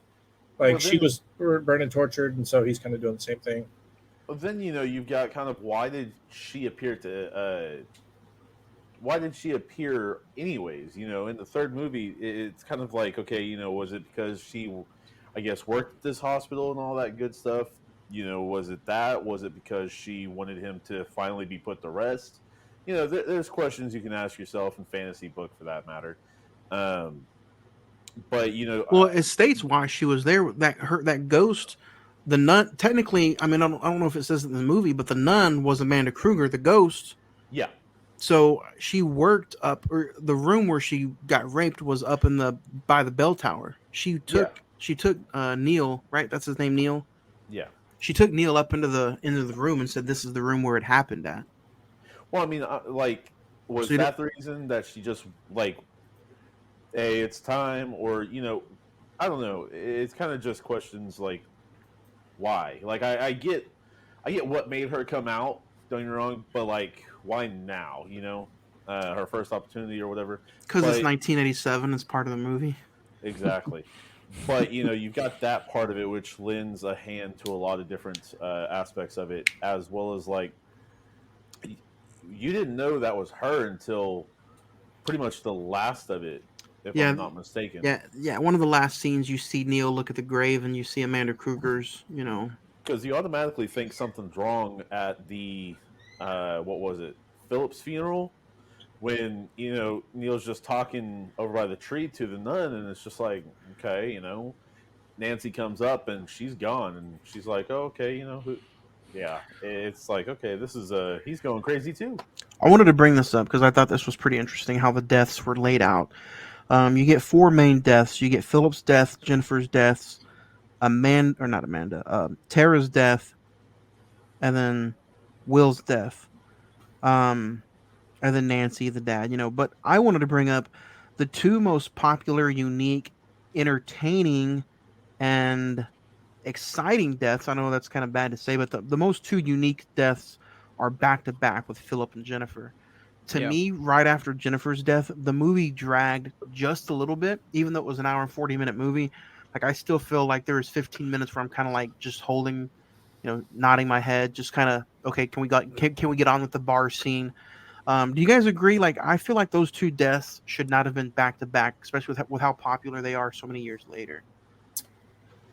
Yeah, I mean, when you're making a movie, you never know what's going to stick with people and resonate. Um, so, I mean, you kind of just laid out the story like as you think it should flow, and it just so happens that those are the two best ones in the movie. What about since we're talking about characters, alive or dead? Did anybody have a favorite, you know, uh, member of the hospital community? Whether it be, you can even throw Max in there as Lawrence Fishburne or Neil, but whether they're a patient or a doctor or a staff member, did anybody have a favorite character in the movie? That's not Freddy. Edward, you like Will, didn't you? I would have to say Nancy, dude, honestly, because I thought she came on a little late with her knowledge. But I mean, you're supposed to forget about it for that matter, I guess, when you grow up. But at the same time, it's just, yeah. So I'm gonna be honest. I mean, I don't really think that this film really. I think this film could have gone without Nancy. To be honest, I think you had like a solid character in Kirsten, and then you get the quote unquote Dream Warriors crew with Philip and the rest of them. But I mean, I think Patricia Arquette was able to stand her own. I think she could have served as a new Nancy. I think she's probably my favorite out of all the new characters. And it was not, even though really Lawrence Fishburne's as Max didn't really do anything, it was just kind of cool to see him in the movie. I thought that was kind of an interesting choice for his career. And a lot of people don't realize, but he was massive in the late 80s, early 90s. Like, yeah, some of the movies he's done, like Deep Cover, King of New York, like he was big in the late 80s. If I had to pick a favorite character that wasn't Freddy, I would probably have to say Kincaid. He's a character that's kind of stuck with me throughout every time I watch this movie. He's just smart ass, but he's not like really afraid. You know, they bring him back for 4, obviously, just to kill him off in 4, him and Joey. But I'd have to say Kincaid. What about you, Craig? Do you have anybody favorite that you were drawn to? Just seeing Lawrence Fishburne in something always, he's a very recognizable face. You know, in this one, it's kind of a laid back character where he doesn't necessarily have a big role, but you know, he's just from knowing who he is and the role that's in the movie, he's there, but it's not prominent. And I think it's a, you know, just it was nice to see him on screen. I think he ultimately serves as kind of like an audience character, and what I mean by that is that he kind of eventually gets the idea of what's going on with these kids. Unlike Nurse Ratched, who's just like, no, they need to learn how to sleep, all this and that. And Dr. Gordon eventually gets on their side once they do the dream thing where Patricia Arquette's character can like pull people into her dreams. And so it's kind of the realization of like, oh, so these kids aren't making it up. It's not mental illness. They're actually being stalked by a and force. He kind of had a soft spot for everybody. Like when the girl wanted to watch TV, he was like, all right, but I didn't see you. Now, granted, he's responsible for her death at that point. Yeah. But you know, he cared for him. He understood, you know, not that he understood, but he had a soft spot for him. So, and 3 Boat Guy. Are you okay, Johnny? Because I know you paid full price for that. Hey, I paid full price for that Friday the 13th box set. I wanted to say, and everybody who's been commenting as we're going live, you know, there's also another one. I hope I don't butcher this, but Castellar. Help me, somebody. Castellar Garcia. Castellar. I'm having tongue-tied issues here. I'm having a stroke, to be honest with you. But no, everybody who's commenting live as we're talking, thank you. Continue to send them out. 3 Boat Guy just bought Friday the 13th box set from Shout Factory at half price. That's a big score because I think when it came out, I paid like $230 for it. So, you're not happy. Congratulations, but art, even though some of the films are questionable, artwork wise, tremendous it's box really set. nice. Yeah, tremendous box set, really good score. And you know, the last 3 Halloween movies just came out on 4K as well from Shout Factory, and again, perfect artwork on those box sets. So everybody out there who's commenting, keep sending them in. I've been showing them. We'll talk about them. If you have a star rating you're watching, let us know your star rating of Nightmare on Elm Street 3, 1 out of 10. Yeah. One being complete shit, Power of the Dog, and then number 10 being Godfather level. So send us in your top your favorite scene too. What do you guys think about John Saxon coming back for this one? I mean, the budget obviously is a lot bigger than the first one. So you bring Nancy back. You also got to bring Dad back for a little bit. It was really good seeing John Saxon back in the movie. He wasn't in 2. He wasn't in 2. No original character was in 2 other than Freddy. So I do think that I didn't like how they portrayed him. Obviously, I mean, the mom dies. You hear about the mom dying. So really there's only him and the daughter Nancy left. And you know, he hasn't seen her in a while, so he obviously, you know, he was the sheriff too from the first one. But now you see his, you know, he's got his shirt's dirty. It says security guard. Doesn't look like he doesn't even work for the police force anymore. He's got his beer and his shot, so you know he's obviously, you know, depressed.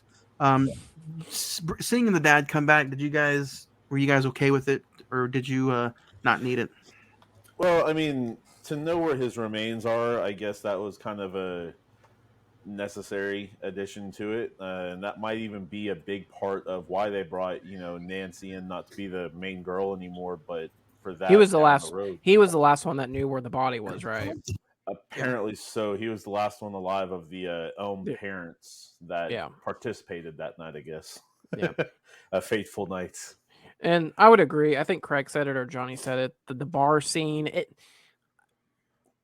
it builds up the plot and it's a little bit more character development a little bit. But I mean, I think we could have reduced it down to maybe like a 2-minute scene or whatever. They just kind of get to the point and move on.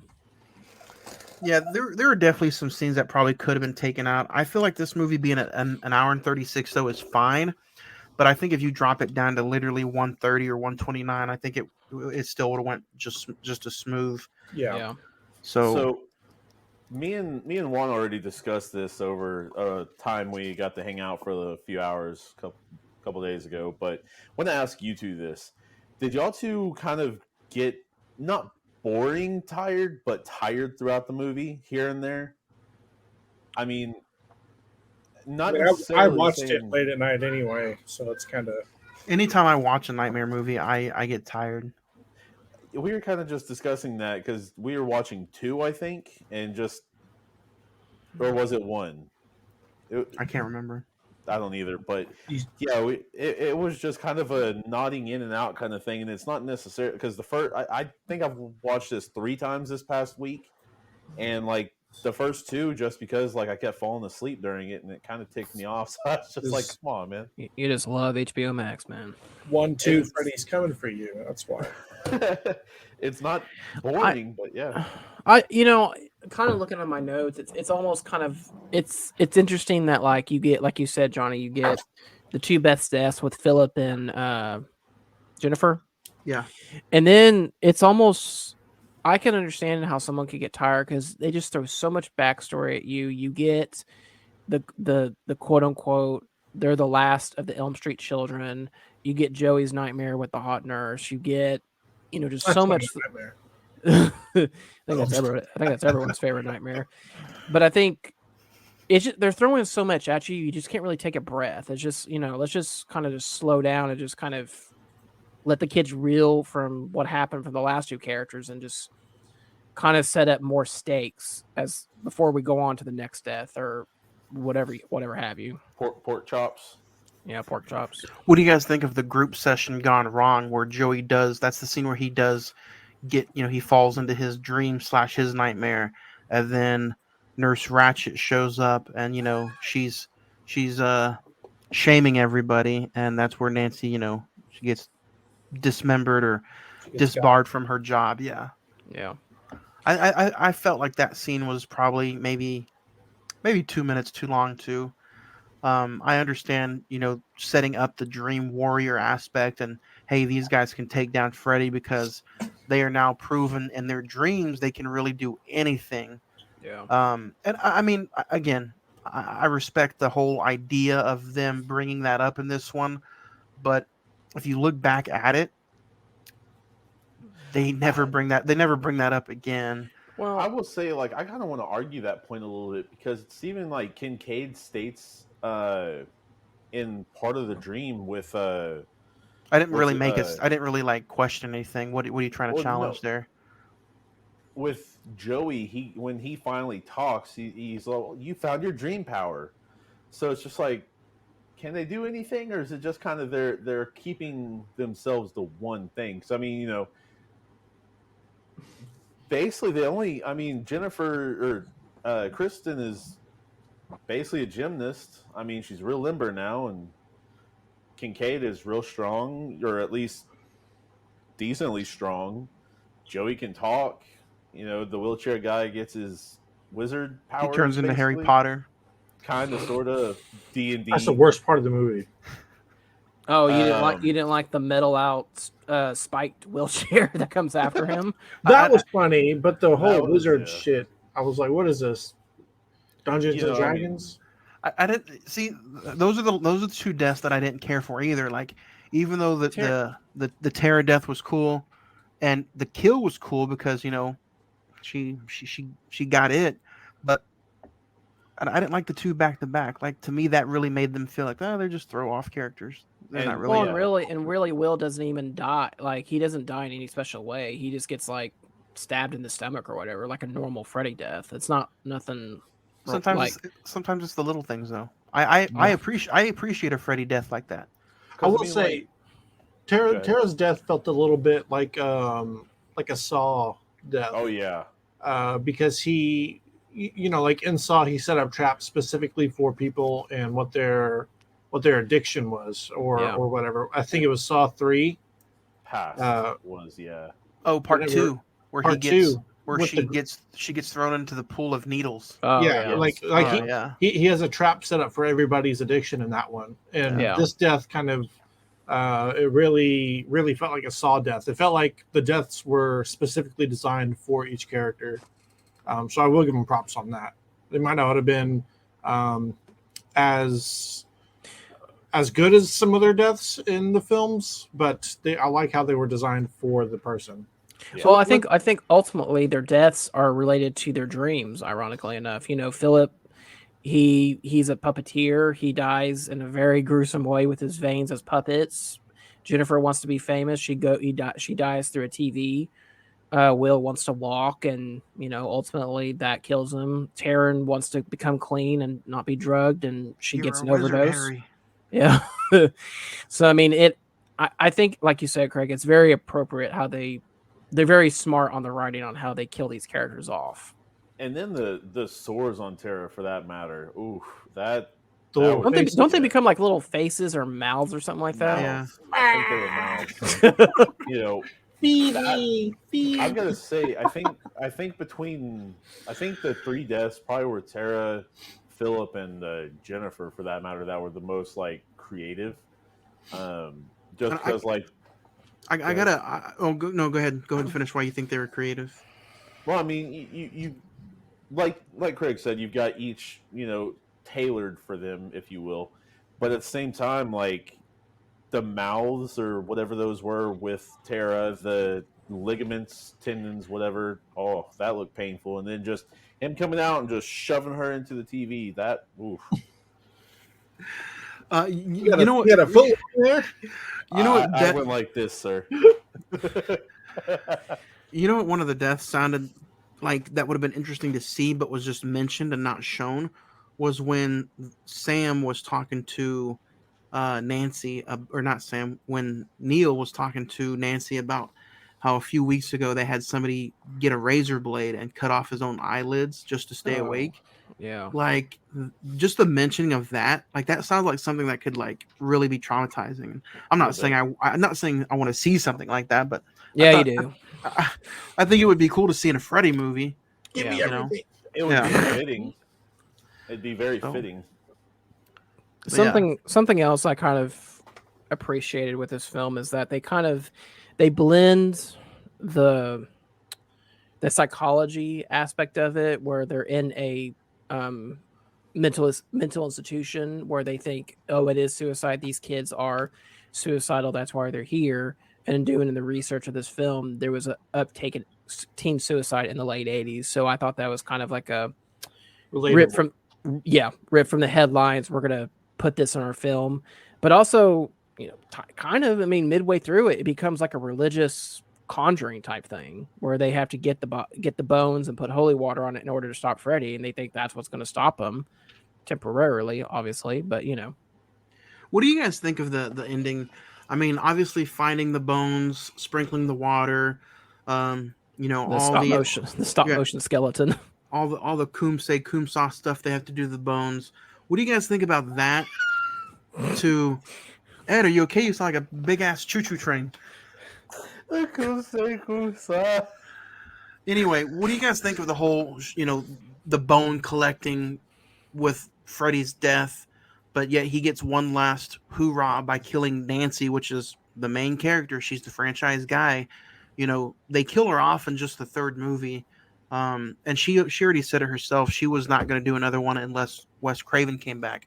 And Wes Craven had already said he's not ever going to do another one. So was it fitting that both of them just completely stopped? Zach, I'll start with you. What did you think of killing off the main person? You think it's just because they knew she was not coming back for any more? I think it's a little bit of both. I think, by the time you get to a 3rd entry in a franchise, I think you have to shake it up and do something different. I mean, good Lord. I mean, I really didn't know. Obviously, I didn't know that this was the one that Nancy got killed off, but I thought it was appropriate. I mean, you only can have a heroine for so many movies before it kind of gets tiresome. Was she in part 2? She was not. Oh, okay. So she's only in these two and then New Nightmare, correct? Yeah. Okay. So clearly shows you my knowledge of these films, but you know, I mean, I thought it was appropriate. Obviously, you know. Which ones have you seen all the way through out of all the Nightmare movies? Is it just 1, 2, and 3, or just 1 and 3? I've seen one, the original Dream Warriors, New Nightmare, Freddy vs. Jason, and the remake. Nice. So I haven't seen 2, and I haven't seen 4 through 6. 4, 5, and 6. Yeah. Well, guess what, Zach? Every year. But I mean, that's the kind of thing. The enjoyment part of this podcast is that, you know, I wouldn't go out and search for those films. I'm glad that we're, you know, that every year I get to add another one under my resume. So that's funny. Lola J, one of our listeners, asked, "What horror movies would you say the sequels were better than the original?" Oof. That's a good question. That is a good question. The sequel was better than the original, horror movie wise. Man. I'd say. Well, I'll get too much flack for that. I was gonna say Halloween 2018. I kind of like better than the original. So you son of a bitch. I know. I'm disbarred from next week's episode. You know, how about, I know these aren't like original like classics, but they might be to some people now. How about The Conjuring 2? I think is a way better movie than the first Conjuring. Yeah, I would agree with that. Yeah. Or regular movie wise, what sequels are better than the original? Terminator 2, Judgment Day is way better than the first Terminator. Dawn and Dawn and War for the Planet of the Apes are good ones. You watch your mouth again. Hey, you know you like those. James Franco is in the first one. Final Destination was good, and I think Final Destination 2 kind of took it a little bit further. And Empire Strikes Back. Yeah, Empire Strikes Back is way better than A New Hope. Yep. Godfather Part 2. I like the original one better. You like the original Godfather? Okay. Yeah. Am I just banned from the rest of this episode, basically? I know we've been talking Mel Gibson and Lethal Weapon movies, but I think Lethal Weapon 2 is better than the first one. Yeah. I mean, if we're not talking, 1 and 2, if we're talking Edward, is Chamber of Secrets better than Sorcerer's Stone, Edward? Negative.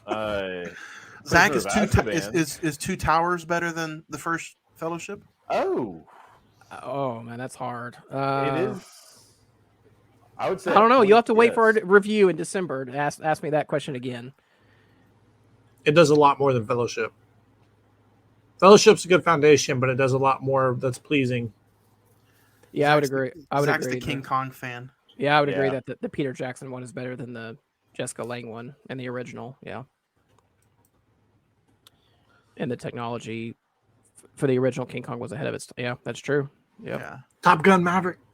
Juan's favorite. Yeah, Top Gun Maverick is way better than the original. What about this? Juan's favorite is Rob Zombie's Halloween 2. Spider-Man 2. You know what? I just got done watching The Munsters over the weekend on Netflix. Rob Zombie's new film. Halloween 2 is a masterpiece compared to The Munsters. Yeah, I heard it was horrible. Yeah. Oh, I got 15 right here that are pretty good. Well, I got a few. So Spider-Man 2. Yeah. The Dark Knight.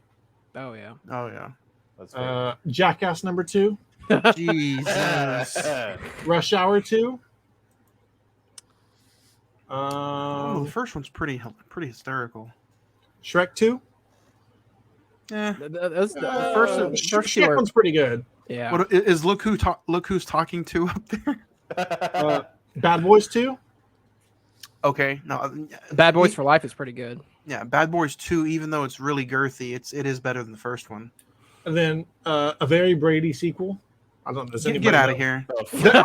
I'm reading off a list of ones that Very Brady sequel. I mean, Infinity War is better than the original Avengers. Hold Concur, on. That, Craig? I don't. No. I don't know. No, no, no. I don't I'm know if you asking. can. I'm asking Craig. I'm asking Craig. Infinity War isn't. It's a third. It's the third in a I franchise. mean, it's Yeah, still a sequel though. yeah. Still after the original. Is that what we're talking about now? Like any movie That sounds after the just like- first? Yeah. I thought sequels were like Yeah, two of like yeah, one, two. Two and se- onward. se- Reaching. Yeah. Sequel to me would be like number 2 Okay. out of 3 or 4.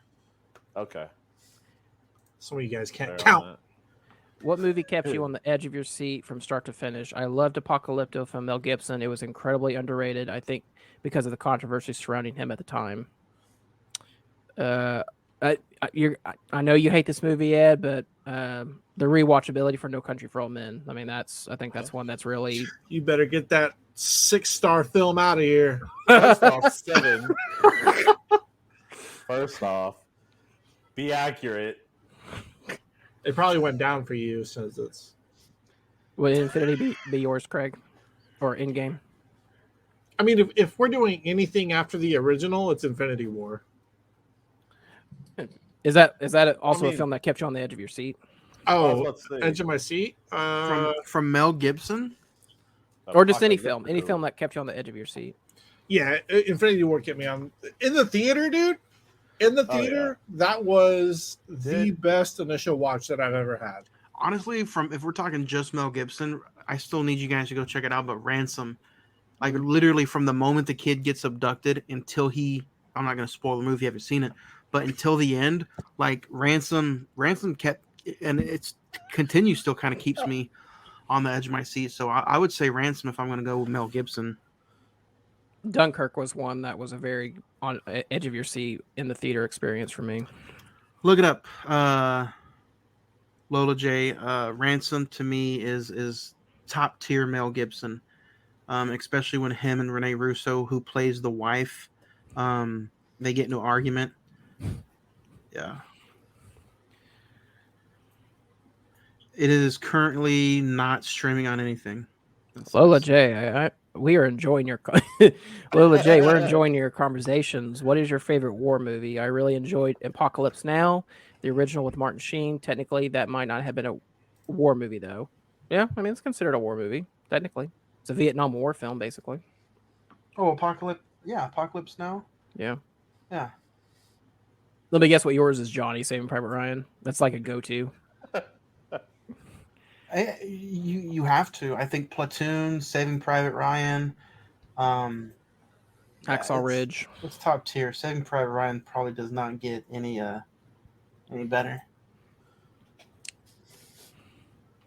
But going back to the movie, what do you guys think about the ending? Do you think it's, I don't know, do you think it's just a cop out that, you think it's all over and then the final scene of the movie is basically the little light coming on in the house? It's like, oh, he's not dead. Wait for part 4 next year.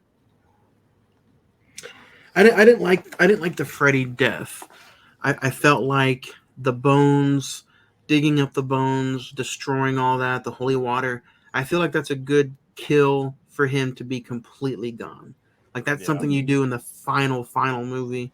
Maybe they did have it planned to be the final movie. I don't know, but I didn't like the ending. I liked Nancy dying, and I liked the little house light coming on at the end of the movie, but I just didn't like Freddy's death.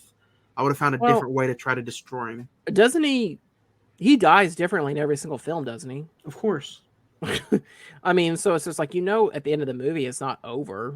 Wait another 6 months, there'll be another one. So I mean, it's just that's the nitpick about these films. It's just like when the credits hits, it's like, okay, HBO Max comes up and says, "You ready for part 4?" I'm just like, no.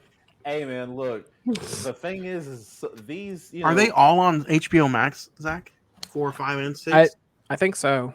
I know 1, 2, and 3 are, and New Nightmare is, I believe. Let me look real quick. I'm pretty sure they are though. Go ahead. Did was that it kept us coming back. You've got Michael, you've got Freddy, you've got Jason, you've got Scream, Chucky. They keep us coming back. And I mean, that's speaking of, Johnny, you gonna watch season 2 of Chucky? I think it starts this week, or starts tomorrow. Or it already started, I think. If it's on Peacock, I'll check it out. Okay, that's stupid. They have the original. They have 3. They have original 2, 3, 5, and the remake. That's weird. Hey, Yeah, if Child's Play season 2 is on Peacock, I'll check it out. Or if it's on like Hulu next day. But if not, I'll just get Buy the season Blu-ray. 2. Yeah, when it comes out. Season 1 was honestly really, really good. I think season 1 is on Peacock. So if you guys want to check out Child's Play season 1, and I like how they just tie everything into the movies. Lola J says The Bride of Chucky is the worst out of all the Chucky films. Block. No, I'm just teasing you. I would have to go with Seed of Chucky is the worst to me. I don't like the little doll that's ended up being a child. You don't like Billy? I don't like the Billy.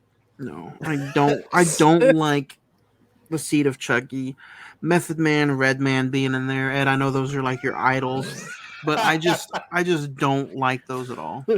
I mean, they were in there just for kind of S&Gs, but I think Bride of Chucky actually was the first one I got to watch out of the Good Guy or Chucky franchise. Yeah, and I Jennifer backtracked and gone, forward. Yeah.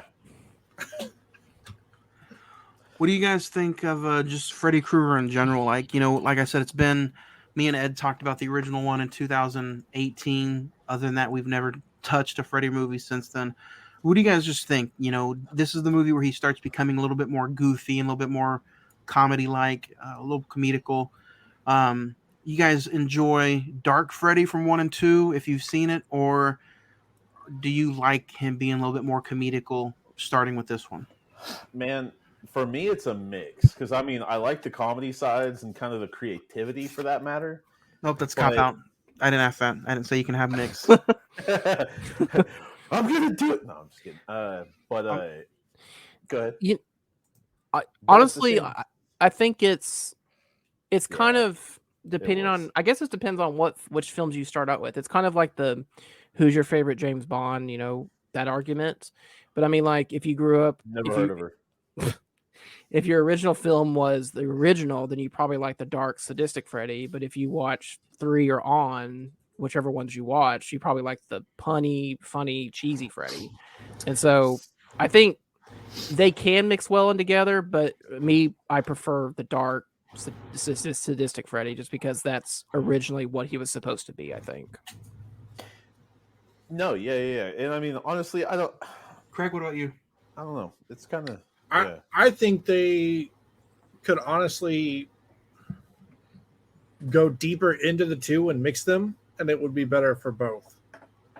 I feel like the cheesy is just it's cheesy, but I don't know. It can go too far. I feel like as a character as a whole, if you were to make him more evil and not as balance it. Yeah. No, you could make him more evil, but you could make him funny in a cynical way. 3 is probably the best balancing you'll get out of any of the movies. After 3, he is way too cheesy. Yeah. So, and if you want to see him at his cheesiest, Freddy versus Jason, it's almost like he has one-liners throughout the entire movie. Yeah. Yeah.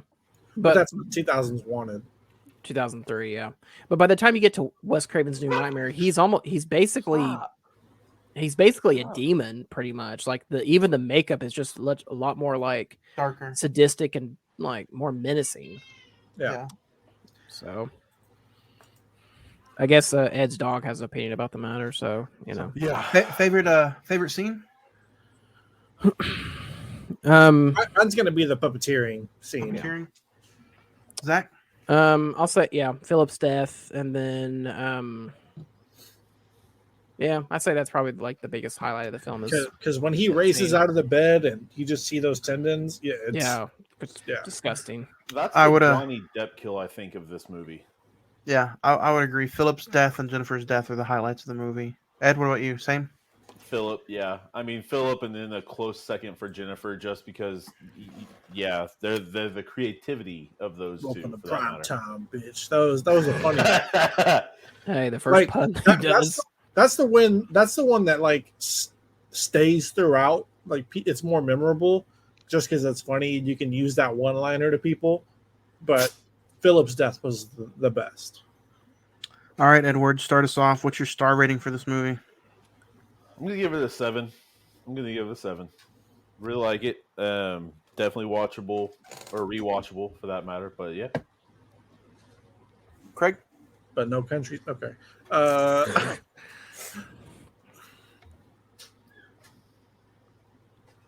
In its own way, man.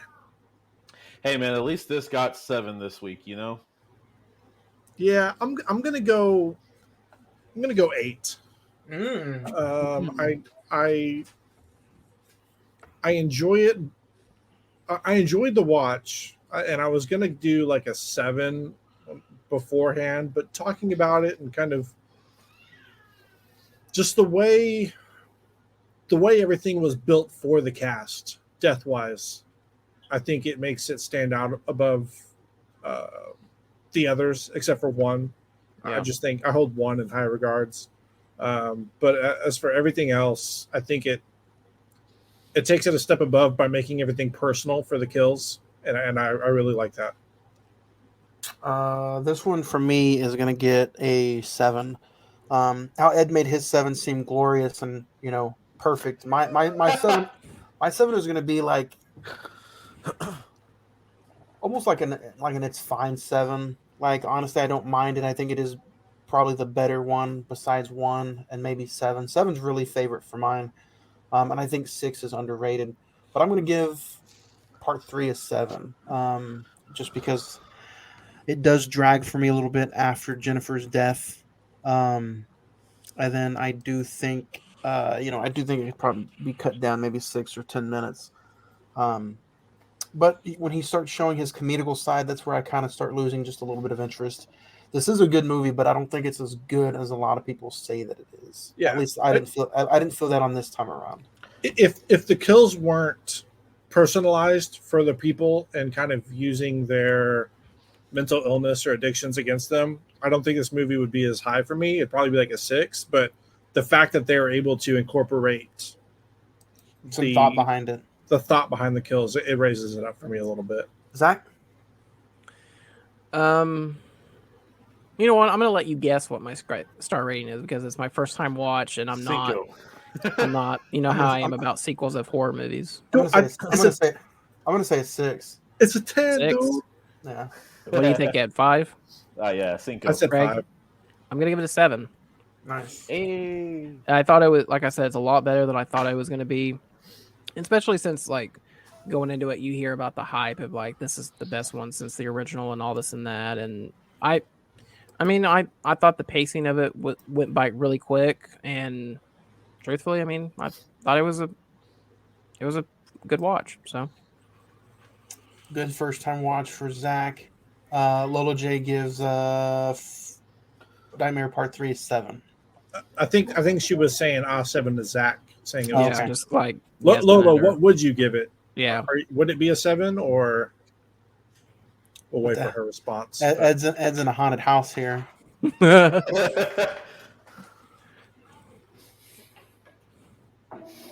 Oh, turn the lights back off.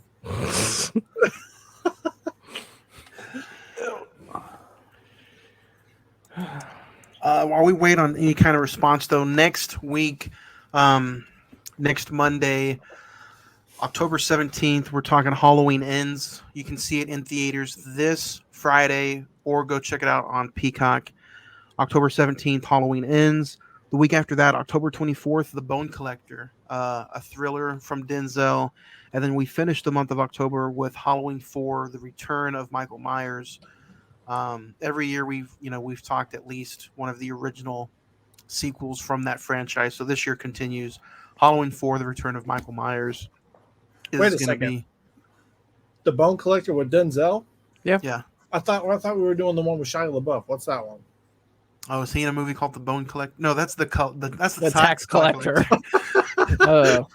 Two very different films. Yeah. That's probably a horror movie too. No, it's a spoiler. It's one's better than the other one. So yeah, but that's what's going to finish off the rest of the year, and then November's episode. Shia LaBeouf. November's first episode, November the 7th. When does Black Panther 2 come out? Is it November the 4th? November 11th. 11th. 11th. Yeah. Okay. I got my tickets already. So November 7th is going to be we're starting off with Gesundheit, Craig. We're starting off with the Magnificent Seven Nice. on Monday, November the 7th. See what I did there? I like it. Oh. Yeah. See, that's why I get paid. Johnny big looked at the bucks. calendar and was like, I know. Dude, I gotta find the 7. Dude, I gotta find the 7. So we kick off the month of November with Magnificent Seven, but now we can get into some emails. I gotta find it. You gotta give me a second. I didn't have. Yeah, this just do ready. the mail time. Do the mail time voice. Mail time. That's gross. He's actually surrounded. Hold on, I got it. The mail's here. Doesn't that seem a lot better? Edward, are you in the bathroom? There was really good echo in that room. No, so yeah, he's not gonna go to the bathroom. You guys can send us emails and let us know your star ratings or your favorite, or, whatever we go through for any of this. Adley, what would you give Nightmare on Elm Street 3? 1 out of 10. 6-0. 6-0. Oh, 6. 6. Yeah, that's a 6. 1-2. Freddy's coming for you. She don't know that yet. Hey, calm down. No.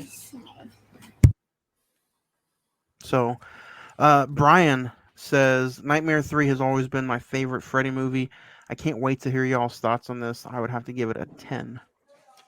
Oh, nice. Very good. Jamie, Signs was a good first-time watch. I do feel like it's just a generic M. Night Shyamalan movie, though. No big reveal at the end. To me, it was just okay. 6 stars. Fair. Sean says Nightmare on Elm Street 3. I think it gets overlooked. I haven't seen it in a while, but I truly believe it's a movie that defined the 80s, and this made Freddy more popular. 9 stars. Gabriel says my top 5 Mel Gibson movies. Number 5, The Beaver. Number 4, Get the Gringo. Number 3, Father Stew. Number 2, Lethal Weapon 4. Number 1, The Patriot. Sam G69 says Rings of Power is a good watch, but it truly was not needed. As a fan, I'm a big fan of the Peter Jackson movies, but Rings of Power is just not needed. 6 stars for whatever episodes I've all the way continued through. Whatever episodes. Is he keep track? He is a big fan of Nightmare 3, best in the franchise, even the original 10 stars. Damn. Kennedy says Signs is a joy as always, 8 stars. There you go. Sarah 97, Nightmare 3 is the 3rd best in the franchise, 8 stars. And then we'll end. Philip says Nightmare Dream Warriors is absolutely the best in the franchise. I like it way better than the original as well. 9 stars. There you go. Everybody is giving this movie 9 and 10 stars. Like I said, it has a very popular fan base. Next week, Halloween Ends. Are you guys excited? Yeah. As long as it's not a chase from point A to point B. Like the last movie. The house to the hospital. So it's supposedly the final chapter. Halloween Ends. I'm a little skeptical, the way Halloween Kills ended, but I think nonetheless we're going to get a good movie, and I think it's going to be entertaining. So, Ed, do you have anything else you want to sprinkle on Dream Warriors before we get to Halloween Ends? No, man. Been a great episode so far. Happy to hear that the subscriber count went way up like that for the productions. 53,000. That was as of an hour ago. Yeah. The video's at 19 million views that blew up. Oh wow. Damn. And okay, so I just want to point out that you sent us that one with what was it? 42,000. Can't play it right now. No, the one before that. Like 11.2? Oh yeah, a few weeks ago, yeah. 4 days. Oh yeah, you're right. Not even 4 days. So far 3 days actually. It's went from October 7th to October 10th over what, a 41,000 gain, just so that's amazing right there. We're gonna share the play button with them. I know, right? But yeah, no, man. Simple as that. Ready for Halloween Ends. Ready to go get that one. Are you gonna go? Are you gonna go to the theater to watch it, or watch it on Peacock? Gonna be doing some different things, so I'll have to be more home based for the next week and a half. So. He's got COVID. Watch out. No, no, I do not. Craig, what about you? You going to the theater? You going to stay at home, watch it on Peacock? It depends. If I have the time and I'm able to go, I'll go see it. But because I get 3 movies a week, so nice. I should use it, but we'll see how it goes. Yeah. Zach, you have any final thoughts on Dream Warriors, or are you headed to the theater to check out Halloween Ends? I'm actually gonna go see it in theaters this Friday. So I just hope this trilogy that David Gordon Green and Danny McBride have created, I hope it ends on a high note and it sends Jamie Lee Curtis, Laurie Strode off in a bang. So that's all I ask. I have this theory, and I want to see what you guys think. I just got done finishing Dahmer, of course, and it made me really think a lot about Michael Myers. So I wanted to point this out. What do you think it would be? Would you think it'd be pretty cool for the ending to be how Michael gets the Dahmer treatment, to where the ending doesn't necessarily see him really die, but yet they want to take his brain out and just see what the hell's going on with Michael and see why he does what he does. So you have an ending to where, somebody wants the brain to be saved, and then the other one's like, no, let's just destroy it because he needs to go. I literally thought you were about to say. He's what? He got CTE. It's concussions. Nah. I thought you were gonna say it's where he eats Jamie Lee Curtis's Laurie Strode. I was just like, oh my god. Oh hell! I mean that's the only thing left that Michael hasn't done. So it wouldn't surprise me if he becomes cannibalistic at the end. That's a different Halloween, Ed. Yeah, I know. That's he converts Jamie Lee Curtis to be a serial killer with her, dude. And then it's Halloween Extends. No, I don't know. Halloween Extends. Forever and ever. Swear to God, in 2 years we get Halloween Extends, Craig. You. Halloween, we back, bitch. Halloween Extends. But I mean, if they do actually kill Michael off, then I do think that it would probably, especially the way they started the 2018 Halloween, they were wanting to see what made him tick, for that matter, like why he did what he did and what he's been up to and why he is how he is. So I mean, so you can hear our thoughts on Halloween Ends. We're gonna go through it next week. I think it's going to be fun. So hopefully we get a good ending. Zach, Ed, Craig, unless you guys have anything else, I think that's going to do it this week. No, I'm good. It was a fun episode. I got my tiny cookie. So, all right, guys. Same time next week. Halloween Ends October 17th, right here. Let us know your top 5 Freddy kills, and we'll read them next week. So we'll be here for the new episode. Halloween Ends. Lola J, three boat guy, everyone that commented on today's episode, you guys were astounding. Keep it up, and hope to see you next week. Yes. Next week, Halloween Ends, right here on the Cine-Men Movie Podcast. Later. Say later. Hook 'em.